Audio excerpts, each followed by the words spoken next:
जोहार। कृषि दर्शन में आप सभी का बहुत बहुत स्वागत है और साथ ही आप सभी को बताना चाहें कि आपसे मुलाकात करने से पहले हमने बारिश में हम खूब भीगे और भीगते भीगते हम आपके साथ आप पहुंचे हैं कृषि दर्शन लेकर। एकदम बढ़िया। और किसान मन देखो बढ़िया बारिश होला कर बढ़िया बारिश अगर हुई तो हमारे मन खेती बाड़ी का काम भी बढ़िया करब, हमारे मन खेती बाड़ी का काम जरूर करब, लेकिन हमारे मन देखब कृषि समाचार। बिल्कुल। नमस्कार, कृषि समाचार में आपका स्वागत है। आपके साथ मैं हूँ सबा गुलरेज। आइए देखते हैं आज कृषि समाचार में क्या है खास। बोकारो के जलाशयों में होगा ग्रास कार्प मछली अंगुलिकाओं का संचयन। प्रशिक्षण कार्यक्रम में भाग लेने के लिए पशुपालकों से आवेदन आमंत्रित। शिमला मिर्च के बेहतर उत्पादन के लिए लगाएं कैलिफोर्निया वंडर। और अब समाचार विस्तार से। मत्स्य विभाग झारखंड सरकार द्वारा संचालित जलाशय मत्स्य विकास योजना के तहत वित्तीय वर्ष 2014-2015 में बोकारो जिला के चयनित जलाशयों में ग्रास कार्प मछली अंगुलिकाओं का संचयन किया जाएगा। इस योजना का उद्देश्य है सामयिक मत्स्यिकी को बढ़ावा देना। इस कार्य के लिए इच्छुक स्थानीय मत्स्य बीज उत्पादक या प्रशिक्षित मत्स्य बीज उत्पादक ग्रास कार्प मछली अंगुलिकाओं की आपूर्ति के लिए बोकारो जिला मत्स्य पदाधिकारी के कार्यालय में 9 अगस्त 2014 तक आवेदन दे सकते हैं। वित्तीय वर्ष 2014-15 में रांची जिला के दूध उत्पादकों या पशुपालकों के लिए प्रशिक्षण कार्यक्रम आयोजित किए जा रहे हैं। इच्छुक पशुपालक प्रशिक्षण में भाग लेने के लिए अपना आवेदन पत्र विहित प्रपत्र में ग्राम पंचायत प्रतिनिधि से अनुशंसा करवाकर जिला गव्य विकास कार्यालय रांची सेक्टर 2 धुर्वा में जमा कर सकते हैं। चयनित पशुपालकों को कार्यक्रम अनुसार प्रशिक्षण में भेजा जाएगा।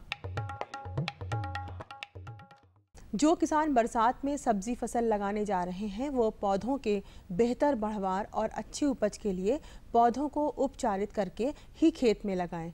इसके अलावा खेत में जल निकास की भी उचित व्यवस्था करें। बरसात के मौसम में धान को छोड़कर किसी भी फसल में लगातार जल जमाव फसल को चौपट कर सकता है। इसके अलावे कीट और रोग व्याधि भी फसल को नुकसान पहुंचा सकते हैं। जो किसान इस मौसम में सब्जी फसल लगाने जा रहे हैं वे अपनी फसलों को बीज या मिट्टी जनित रोग और कीट से बचाने के बीजोपचार के बाद ही लगाएं। किसान भाइयों, बरसात के दिनों में अपने पौध को उपचारित करके ही लगाएं और जब भी लगाएं उसको मेड़ों पे लगाएं तथा खेत में जो है वर्षा जल निकासी के समुचित प्रबंधन करें। इन सब बातों का ध्यान में रखेंगे तो आपकी फसल में बीमारियां तथा कीड़े मकोड़ों का प्रकोप कम होगा और आपकी पौध की बढ़वार और उत्पादन आपको ज़्यादा मिलेगा। सब्जी फसल शिमला मिर्च की खेती के इच्छुक किसान अगस्त से सितंबर तक बुआई का काम संपन्न कर दें। इस फसल से अधिकाधिक उपज प्राप्त करने के लिए कैलिफोर्निया वंडर, येलो वंडर, अर्का मोहनी, अर्का गौरव और संकर किस्मों में भारत तथा इंदिरा नामक उन्नत प्रभेद लगा सकते हैं।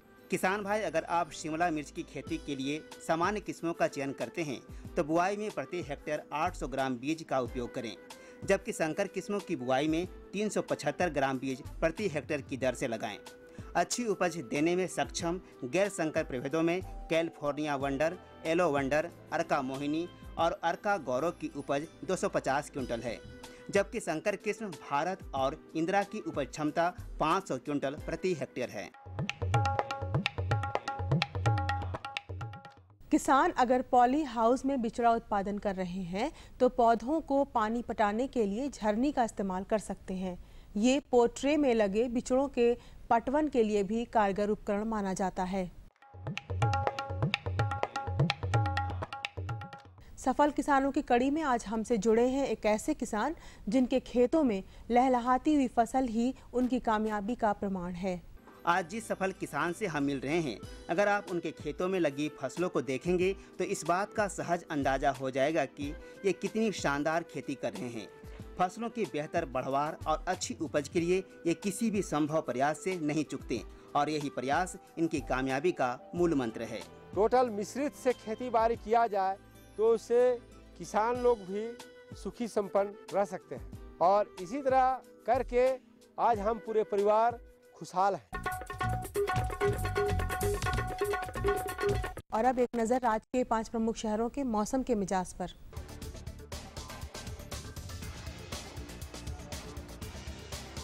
आज राज्य के 5 प्रमुख नगरों के अधिकतम और न्यूनतम तापमान कुछ इस प्रकार दर्ज किए गए।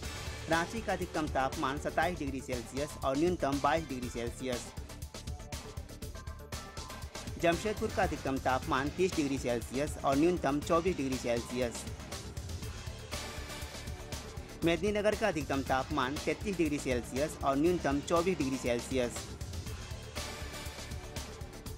देवघर का अधिकतम तापमान 35 डिग्री सेल्सियस और न्यूनतम 27 डिग्री सेल्सियस। वहीं धनबाद का अधिकतम तापमान 30 डिग्री सेल्सियस और न्यूनतम 26 डिग्री सेल्सियस दर्ज किया गया।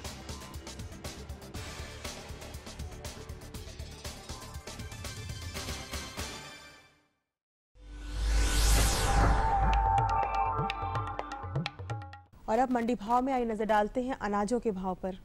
आज कृषि उत्पाद बाजार समिति पंडा रांची में विभिन्न खाद्यान्नों के थोक भाव कुछ इस प्रकार दर्ज किए गए। चावल मोटा 2350 रुपये से 2400 रुपये। चावल मध्यम 2550 रुपये से 2600 रुपये। चावल उत्तम 3550 रुपये से 3600 रुपये। गेहूँ 1650 रुपये से 1700 रुपये। चना 3350 रुपये से 3400 रुपये। दाल अरहर 6050 रुपये से 6200 रुपये। दाल मसूर 5550 रुपये से 5600 रुपये। दाल चना 3700 रुपये से 3800 रुपये। सरसों तेल 8500 रुपये से 9000 रुपये। चीनी 3450 रुपये से 3500 रुपये। आलू 1200 रुपये से 1300 रुपये और प्याज 1450 रुपये से 1500 रुपये प्रति क्विंटल रहा। कृषि समाचार में आज इतना ही। अगले दिन अगले अंक में फिर मुलाकात होगी कुछ ताज़ा तरीन खबरों के साथ। तब तक के लिए दीजिए इजाजत। नमस्कार, जोहार। अभी आपने देखा कृषि समाचार, जिसके तहत बहुत सारी जानकारी हमने आपको दिलाई। मौसम का मिजाज जानते ही आप कैसा रहेगा और साथ ही साथ मंडी का क्या भाव रहेगा ये भी हमने आपको बता दिया। भौजी ऐसा करब हमारे मन कार्यक्रम के आगे जरूर लेगा और बढ़िया बढ़िया जानकारी किसान मन के देव, लेकिन एक छोटा सा विराम कर बाद। यानी एक छोटे से विराम के बाद हम पुनः वापस आते हैं। देखते रहिए कृषि दर्शन। ये लो और बताओ। बस। अरे ये क्या भैया जी, बस इतनी सी रासायनिक खाद? किसानी छोड़ रहे हो क्या? किसानी नहीं, नादानी छोड़ रहे हैं। मिट्टी की जांच कराई है। अब तो लालाजी जितनी जरूरत है उतने ही उर्वरक खेत में डालेंगे। हाँ, किसान भाई आज ही अपने जिले की नजदीकी भूमि परीक्षण प्रयोगशाला में मिट्टी की जांच जरूर करवाएं और मिट्टी में पोषक तत्व, नमी व पौधे के विकास को देखते हुए केवल जरूरत के अनुसार ही पोषक तत्व डालें। और हाँ, मिट्टी में गंधक, जस्ता, बोरोन जैसे सूक्ष्म पोषक तत्वों का पता लगाना भी न भूलें। उर्वरक और जैविक खाद के सही उपयोग से भूमि का उपजाऊपन बनाए रखें, उत्पादकता बढ़ाएं, खर्चा घटाएं और बहुमूल्य विदेशी मुद्रा बचाने में भी सहयोग दें। और हाँ, धीमी गति से नाइट्रोजन उपलब्ध कराने वाले उर्वरकों जैसे नीम लेपित यूरिया को प्राथमिकता दें और यूरिया का पत्तों पर छिड़काव करें। अरे वाह, तू तो सचमुच समझदार हो गया रे। अधिक जानकारी के लिए संपर्क करें जिला कृषि अधिकारी या किसान कॉल सेंटर। खुशबू की फुहार में, स्वाद की बहार में, तरक्की की तानों में, खिलती मुस्कानों में, हरे भरे पौधों में, बड़े बड़े सौदों में, मधुर भिनभिनाहट में, खुशियों की आहट में। NHM बागवानी मिशन, हमारी चाहत, आपकी मुस्कुराहट। और कार्यक्रम में अब हमारे मन के जानकारी बिल्कुल, और जो जानकारी है वो है धान के विषय में। एकदम, वो भी खरीफ धान। इकर में हमारे मन जो प्रयोग करीला कृषि यंत्र मन कर वैज्ञानिक तरीके से अगर हमारे मन खेती करत है तो वैज्ञानिक पद्धति से हमारे मन की खेती करे है और तरीका अपनाए है हमारे मन के, तो कृषि यंत्र मन कर हमारे मन प्रयोग करेगा। यानी इसके लिए भी हमें जानकारी की जरूरत होती है कि किस तरह के यंत्र का प्रयोग हम धान की खेती में उपयोग में ला सकते हैं। तो ये हम जानकारी आपको दे देते हैं। आज के हमारे विशेषज्ञ हैं विनोद कुमार पांडे। आज हम कृषि विज्ञान केंद्र चतरा में मौजूद है। आज हम बात करने जाए, जैसा किसान भाइयों हम लोग जानते हैं कि खरीफ फसल पर हमारे भारत की बहुत बड़ी आबादी निर्भर करती है और इसी के ऊपर उत्पादन के ऊपर हम चर्चा करेंगे कि इसमें आधुनिक कृषि यंत्र किस तरह से मददगार है धान की फसल के पैदावार बढ़ाने में। इसके लिए हमारे साथ मौजूद है संस्थान के इंजीनियर विनोद कुमार पांडे जी। सबसे पहले सर हमें ये बताइए, हमारे किसान भाइयों को ये बताइए कि ये जो धान का जो उत्पादन होता है ये इसका क्या आंकड़ा है हमारे देश में और किस तरह से इसका है? धान जो है हमारे देश की सबसे मुख्य फसल है। ये हमारे देश के करीब 40% लोगों का ये मुख्य खाद्यान्न है। हमारे देश में ये चावल जो है करीब 2/3 लोगों के द्वारा जो है ये खाद्यान्न के रूप में प्रयोग किया जाता है और हमारा देश जो है विश्व में धान उत्पादक देश में पहला स्थान है। ये क्षेत्रफल के हिसाब से करीब 42.5 मिलियन हेक्टेयर में धान का उत्पादन होता है, लेकिन इसके बावजूद भी धान के मामले में हम उत्पादकता के मामले में काफ़ी पीछे हैं। हमारे देश के 607 डिस्ट्रिक्ट में 534 डिस्ट्रिक्ट जो है धान का उत्पादन करता है, जिसमें करीब 20% जो है ऐसे ज़िले हैं जिसमें धान का उत्पादन जो है 1 टन से प्रति हेक्टेयर से कम होता है और करीब 40% ऐसे ज़िले हैं जहां पे धान का उत्पादन 1 से 2 टन के बीच में होता है। इस दिशा में हमें उत्पादकता और बढ़ानी है। इसके लिए हमारे कृषि यंत्र काफ़ी कारगर हो रहे हैं। श्री विधि से धान की बुआई चल रही है, इस समय हमारे यहाँ पूरे झारखंड में चल रही है और उसमें हमारे कृषि यंत्र बहुत हद तक सहायक है। इंजीनियर साहब, हमारे किसान भाइयों को आप बता सकते हैं कि ये जो कृषि यंत्र है, आधुनिक कृषि यंत्र है, यह किस प्रकार से सहायक है धान की फसल के उत्पादन को बढ़ाने में? देखिए, धान के उत्पादन में मुख्य रूप से जो हमारे कृषि यंत्र प्रयोग में आते हैं उसमें सबसे पहले हमारी खेत की तैयारी होती है। खेत की तैयारी जो है वो हम सबसे पहले गर्मी में उसकी जुताई मिट्टी पलट हल से हमें कर देनी चाहिए। उसके बाद जो है बरसात आने के बाद देसी हल से किसान जो जुताई करते हैं। जुताई करने के बाद जो है देसी हल से कादो भी करते हैं, लेकिन हमारे पास एक कृषि यंत्र पडलर है जिसे यदि आप उसकी कादो करते हैं धान जिसमें लगाना उसमें यदि आप कादो करते हैं तो देसी हल की अपेक्षा अच्छा उसका परफॉर्मेंस देखा गया है। उसमें जो है मिट्टी की पडलिंग जो है बहुत अच्छे तरीके से हो जाती है। लीचिंग जो पानी नीचे रिस करके चला जाता है वो भी बहुत कम आता है और खरपतवार के नियंत्रण में भी काफ़ी हद तक हमारा पडलर सहायक है। और करीब वो समझ लीजिए कि 1 से 1.25 एकड़ जो है एक दिन में उससे हम पडलिंग कर सकते हैं एक जोड़ी बैल से। इसके बाद जो है खेत की तैयारी होने के बाद जब हम ट्रांसप्लांटिंग करते हैं, धान में का रोपा करते हैं, तो उसमें जो है श्री विधि से लगाने का इस समय झारखंड में बहुत अच्छा प्रचलन। हमारे चतरा ज़िले में कई ऐसे ब्लॉक हैं, अधिकांश ऐसे ब्लॉक हैं जहाँ पे श्री विधि से खेती हो रही है। उसमें उसको लाइन मेंटेन करने में काफ़ी दिक्कत होती है। तो लाइन मेंटेन करने के लिए हमारे पास एक कृषि यंत्र मार्कर है जो 7 लाइन में वो लाइन बनाता है और 25 सेंटीमीटर जो लाइन से लाइन की दूरी 25 सेंटीमीटर होनी चाहिए और पौधे से पौधे 25 सेंटीमीटर होती है, उसको वो मेंटेन करता है। इससे किसानों को रस्सी लगा करके जो लाइन मेंटेन करते हैं उसकी आवश्यकता नहीं होती है और ये बहुत एक दिन में कम से कम 1 से 1.5 हेक्टेयर तक का ये लाइनिंग कर देता है। इसके अलावा हमारा आता है कोनो वीडर, जो धान की निकौनी। धान में भी खरपतवार नियंत्रण बहुत बड़ी समस्या है। इसके लिए किसान जो है हाथ से निकौनी करते थे, उसमें हमारा कोनो वीडर काफ़ी हद तक सहायक हुआ है। ये कोनो वीडर से निकौनी करने से इसमें देखा गया है कि उपज में काफ़ी बढ़ोतरी हुई है, खरपतवार नियंत्रण हो जाता है और खेत में हमारा जो है वो जब कोनो वीडर चलता है तो उससे हवा का संचार काफ़ी पर्याप्त मात्रा में होता है, सूर्य की रोशनी आती है, जिससे जो है टिलरिंग जो है धान में देखा गया है काफ़ी होता है।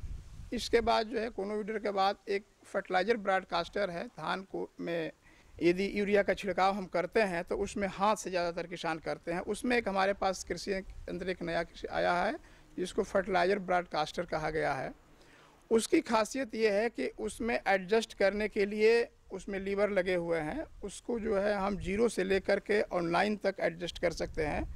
उसमें जैसे कि एक खाना यदि उसका हम लीवर को बढ़ाएंगे तो उसमें 16 केजी प्रति हेक्टेयर की दर से हमारा खाद जाएगा। 2 खाना बढ़ाते हैं तो 32 केजी जाएगा, 3 खाना बढ़ाते हैं तो 46 केजी जाएगा। इस हिसाब से हम देख लेंगे कि हमारे 1 हेक्टेयर में कितने खाद की आवश्यकता है, यूरिया की आवश्यकता है। उस हिसाब से जो है हम उसको एडजस्ट करके और उसमें छिड़काव करेंगे। इसमें देखा गया है कि खाद जो है बिल्कुल एक समान दर से छिड़काव होता है, यूनिफॉर्मिटी मेंटेन होता है। इसमें सबसे बड़ी चीज़ है, नहीं तो हाथ से छींटने पे क्या होता है कहीं खाद ज़्यादा या कहीं कम गिरता है। तो इससे हमको समय की भी बचत, यूनिफॉर्मिटी आती है और इससे उत्पादन में भी बढ़ोतरी देखी गई है।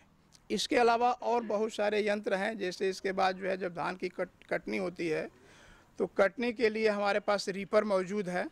रीपर से धान की कटाई की जाती है और बिल्कुल सेल्फ प्रोपेल्ड रीपर हमारे पास है। अभी हमारे चतरा ये हमारे कृषि विज्ञान केंद्र में 7 रीपर आए हुए हैं। उससे जो है हम लोग धान की कटनी करते हैं। उसमें जो है एक रीपर से करीब 1 दिन में हम जो है 1.5 से 2 एकड़ तक हम कटनी कर सकते हैं। उसके बाद नंबर आता है हमारा ये धान की थ्रेशिंग करने का। थ्रेशिंग में भी बहुत सारे हमारे पास थ्रेशर है, जापानी पैडी थ्रेशर है हमारा। इसके बाद से एक्सियल फ्लो थ्रेशर है, रेसबार टाइप की थ्रेशर है जो पावर से चलती है। एक्सियल फ्लो भी हमारा पावर से चलता है। जापानी पैडी थ्रेशर जो है हमारा पैर चालित है, उससे भी काफ़ी अच्छे तरीके से धान की हम थ्रेशिंग कर सकते हैं।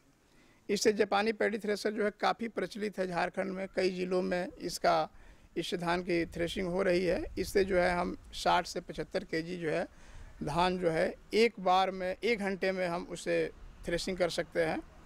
तो इस प्रकार हमारे देश की धान की उत्पादकता बढ़ाने में, झारखंड की उत्पादकता बढ़ाने में ये हमारे कृषि यंत्रों का काफ़ी रोल देखा गया है। हमारे किसान भाइयों को इतनी बड़ी जानकारी दी, इसके लिए आपका बहुत बहुत धन्यवाद। धन्यवाद। बढ़िया जानकारी विनोद कुमार पांडे जी देवत रहे हैं कि कृषि यंत्र में हमरे मन कैसे खेती बाड़ी कर प्रयोग कर सकीला, खेती बाड़ी में कर और इकर से लाभ हमरे मन कैसे उठा सकीला। और देखो किसान मन दोसर जानकारी हमरे मन जरूर करब, लेकिन एक छोटा सा संदेश कर बाद में।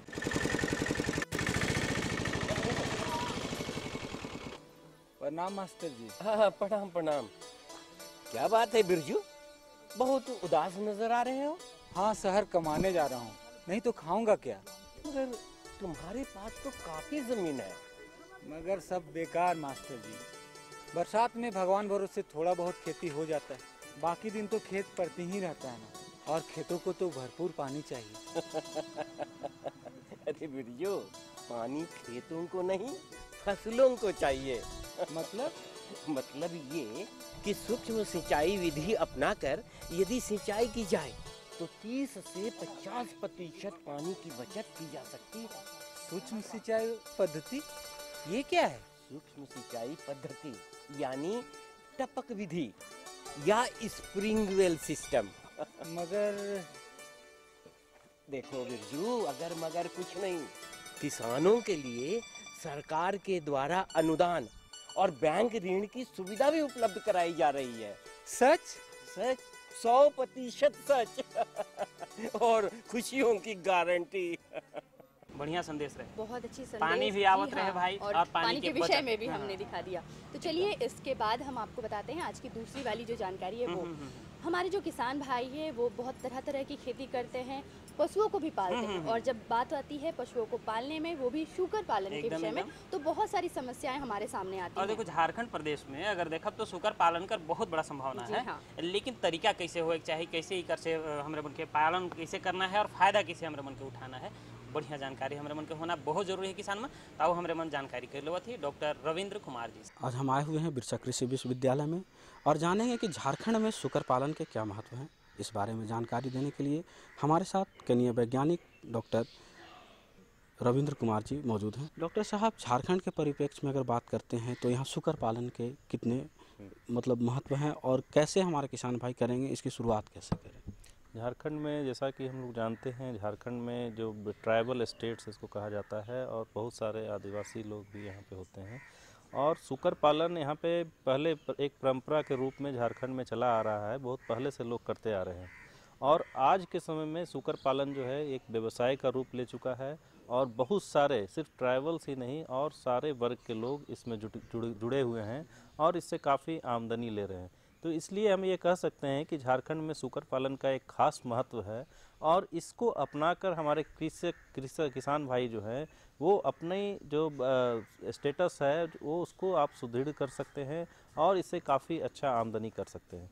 खास करके झारखंड में सुकर पालन की यदि बात करते हैं तो सुकर पालन जो झारखंड में है, चूँकि यहाँ पे सुकर पालन का मांग भी बहुत ज़्यादा है, इसलिए भी इसका महत्व सुकर पालन का बहुत ज़्यादा है, क्योंकि यहाँ पे खाने वाले की संख्या अधिक है, पालने वालों की संख्या अधिक है, इसका डिमांड काफ़ी अधिक है दूसरे राज्यों से।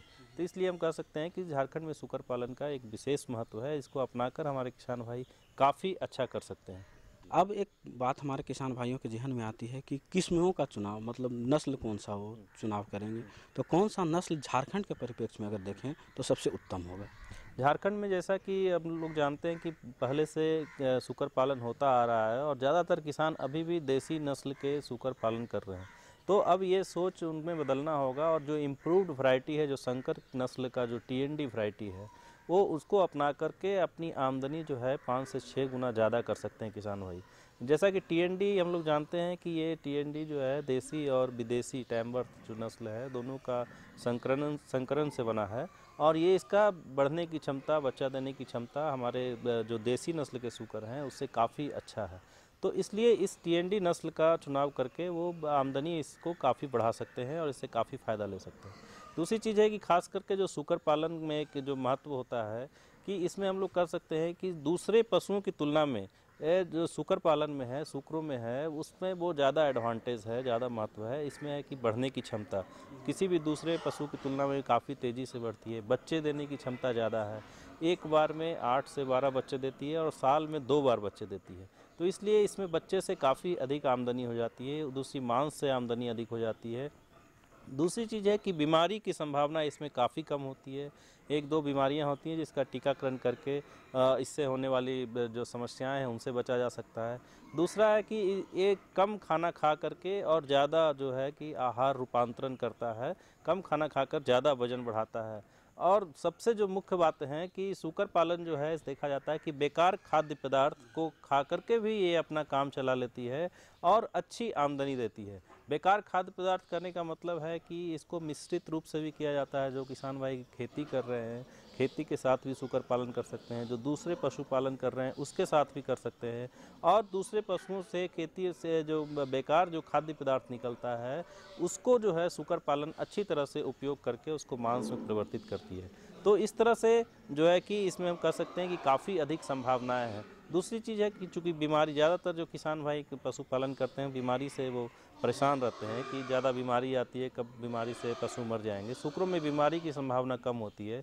अगर स्वाइन फीवर और FMD का टीका आप सही समय पर लगा देते हैं तो उसके अलावा और किसी तरह की बीमारी होने की संभावना काफ़ी कम होती है। बच्चे की अगर देखते हैं तो 2000 प्रति पीस बच्चा जो है बाज़ार में अभी उपलब्ध है। तो इस तरह से जब जो बच्चे और मांस की जो अभी उपलब्धता है और जो इसकी मांग बढ़ रही है, इसकी कीमत बढ़ रही है, तो अभी हमारे किसान भाई से मैं ये कहना चाहता हूँ कि ये जो है कि अभी दाना मिश्रण पे भी अगर सुकर पालन करते हैं, पहले खास करके जो भी किसान भाई सुकर पालन करते थे वो बेकार खाद्य पदार्थ, होटल की जूठन सामग्री, घास, ये सब से, लेकिन अभी जो व्यवसायिक रूप में जो करते हैं उसमें दाना मिश्रण दे करके भी अगर सुकर पालन करते हैं तब भी ये सुकर पालन जो है वो फ़ायदेमंद है और ये किसी भी दूसरे पशु से ज़्यादा फ़ायदेमंद है। तो सुकर पालन अवश्य अपनाएं। जो भी किसान भाई जो है इस करना चाहते हैं वो उसको सुकर पालन कर सकते हैं। और सुकर पालन जो है करने के लिए आप सबसे अच्छी बात जो है कि कम समय में, कम पूंजी में ज़्यादा आमदनी कर सकते हैं। इसमें सुकर पालन जो करना है सिर्फ 3 बच्चे से भी शुरुआत कर सकते हैं। अगर कम पूंजी का अभाव है तो उसके लिए आवास की जो व्यवस्था है वो भी आप साधारण तरीके से आवास बना के इसकी शुरुआत कर सकते हैं और इससे होने वाली आमदनी से अपने व्यवसाय को तेज़ी से आप आगे बढ़ा सकते हैं। लेकिन जहाँ तक हमारे किसान भाई अभी जान रहे थे कि TNT नस्ल का आपने बार बार बात किया, तो देसी से उसमें ज़्यादा फायदे होते हैं। तो यह TNT नस्ल हमारे किसान भाई जो सुकर पालन करना चाहते हैं वो कहाँ से ले और इसकी उपलब्धता और कहाँ कहाँ पे है? TNT नस्ल की यदि बात करते हैं, सुकर पालन यदि करना है तो सबसे पहले देसी को हटाना होगा, उसके जगह इम्प्रूव्ड वैरायटी TNT पालना होगा। और TNT ये जो सरकारी फार्म है वहाँ पे उपलब्ध है। रांची पशु चिकित्सा महाविद्यालय का सुकर प्रजनन फार्म में उपलब्ध है, और जो है गवर्नमेंट फार्म जो है सुकर प्रक्षेत्र जो है सरकारी सुकर फार्म, वहाँ भी से भी ये उपलब्ध हो सकता है। इसके अलावा जो भी सुकर पालन शुरू करना चाहते हैं हमारे किसान भाई, मैं उनको बताना चाहता हूँ कि 10 दिनों की प्रशिक्षण की सुविधा उपलब्ध है। ये 10 दिनों का प्रशिक्षण लेकर के आप सुकर पालन की शुरुआत कर सकते हैं, और सुकर पालन की शुरुआत करके आप ज़्यादा से ज़्यादा आमदनी कर सकते हैं। तो इसलिए मैं ये कहना चाहता हूँ कि सुकर पालन का झारखंड में काफ़ी स्कोप है, और जो भी हमारे किसान भाई सुकर पालन से जुड़े हैं वो इससे काफ़ी अच्छी आमदनी कर रहे हैं और काफ़ी अच्छी तरह से इसमें जो है वो लगे हैं, और इसका अपना व्यवसाय को धीरे धीरे वो बढ़ा रहे हैं।